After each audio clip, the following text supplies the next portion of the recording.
Panique chez monsieur et madame Hérisson. Vous savez pourquoi? Non. Cactus, leur tout petit, n'est pas rentré de sa promenade. Mais où est-il passé? Papa et maman Hérisson ont fouillé partout. Dans le champ, les buissons, les arbustes. Ils sont allés fouiller jusqu'au bord de la forêt. Rien. Ils n'ont rien trouvé. Pas une trace. Pas le moindre petit truc qui pourrait dire que le petit hérisson est passé par là. Rien. Ils sont bien désespérés. Les animaux, bien sûr, apprennent très vite la nouvelle. Et comme ce sont tous des amis de la famille Hérisson, ils viennent chez eux pour les aider à retrouver leur petit. Titou est un grand écureuil. Il a 1 an maintenant. Ce matin, son papa l'aide à construire sa nouvelle maison dans le grand chêne au bois tordu. Une petite brindille par-ci, une petite brindille par-là. En quelques heures, la nouvelle maison de Titou est terminée. Papa le prend dans ses bras, lui fait un dernier gros bisou et lui dit au revoir. Titou passe tout l'été à explorer la forêt avec ses nouveaux copains. Un matin, les feuilles du grand chêne sont devenues toutes rabouries, toutes feutrées. C'est le moment d'aller chercher des glands et des noisettes, car l'hiver va bientôt pointer le bout de son nez. Titou ramasse des glands, des noisettes, cueille des petits trous, les met dedans, les recouvre de feuilles et va s'amuser. Un matin, surprise, la forêt tout entière est recouverte d'un magnifique manteau blanc. Oh, c'est le moment de rentrer mes provisions. Mais voilà, Titou creuse, ici, rien. Là-bas, rien. Oh, je ne suis vraiment qu'un étourdi. Maman avait raison. C'est comme la fois où je devais ramener de la farine de chez Madame Souris.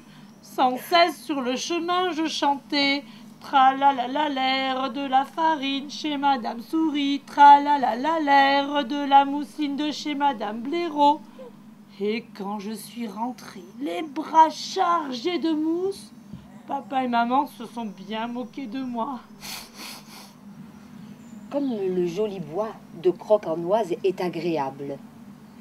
Le chêne et le noisetier mélangent leur feuillage, le muguet fleurit et embaume l'air. Tout est beau, tout est tranquille, sauf que les animaux qui habitent le bois se disputent tout le temps. Le lièvre gronde le sanglier, son voisin. Espèce de gros maladroit, sans cervelle. Fais donc attention où tu marches. Tu ne vois pas que tu écrases mon petit potager? Et toute la journée, le lièvre ronchonne en surveillant son petit jardin. Le sanglier se moque bien du lièvre. Lui, c'est l'écureuil qui le met en colère. Petit étourdi, acrobate sans lunettes, tu ne vois pas que ce sont mes glands et mes noisettes que tu prends? Mais fais donc attention. Et toute la journée, l'écureuil, eh bien, se fait gronder. Et lui, eh bien, quelque part, il s'en moque aussi. Un bûcheron et sa femme vivaient à l'orée de la forêt. L'homme bûcheronnait suffisamment pour leur assurer de quoi vivre. Rien ne leur manquait, si ce n'est un enfant. Cet enfant qui ne venait jamais. Pourtant, cela faisait des années qu'il l'attendait. Et il n'était jamais venu. Ce matin-là, dans un bosquet de chênes, l'homme laisse éclater sa colère. Redoublant ses coups de hache, il se révolte. Diable de diable, ne viendra-t-il donc jamais cet enfant?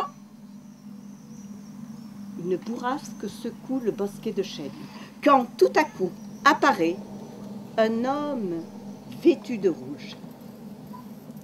Il porte des bottes si pointues qu'un pied humain n'aurait pu y trouver place. Sur sa tête, un chapeau qui ne couvre aucune chevelure, si ce n'est peut-être une paire de cornes. Si fait cet enfant, tu l'auras. L'homme se retourne. Oui, Tu l'auras, cet enfant, t'as entendu. Mais attention, il sera tien durant 7 ans. Au jour de la Toussaint, tu l'amèneras dans ce bosquet et il sera à moi.